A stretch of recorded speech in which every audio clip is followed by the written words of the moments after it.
这是我的冰箱，这是我的衣柜，这是我的床。好家伙，你家是小卖部吗？看来只有阳台是空的，现在出发超市，用零食填满它。你可真好横。到了。因为阳台比较大，需要的零食比较多，所以我们就推着一排都够不起来。先来我最爱的辣条区，专门一篮子，先买2包我最爱的香辣鸭锁骨。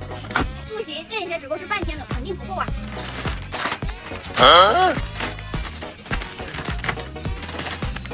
一不留神，我家又空了。还有这个椒麻味的手撕鸡排，看着都流口水了。卤香猪蹄、香辣牛蹄筋、泡椒鸡爪、柠檬凤爪、牛板筋、牛肉肠。这个篮筐就满了，再有其他高地。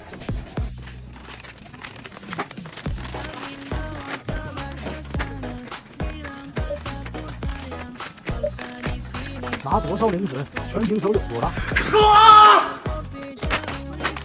最后再来上猪肉脯和鸡腿。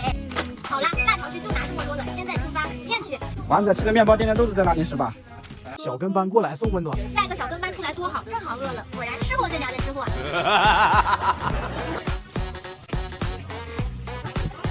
啊，真香！哎呀，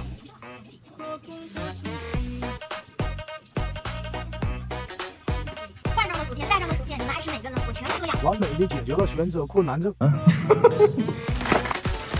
还有超大的虾片也要，让。豆豆妹妹经常来我家，多来一点薯片。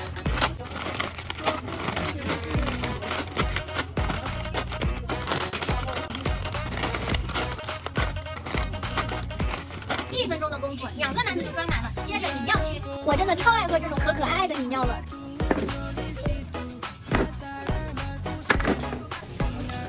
可爱的饮料拿好了，快乐水怎么能少呢？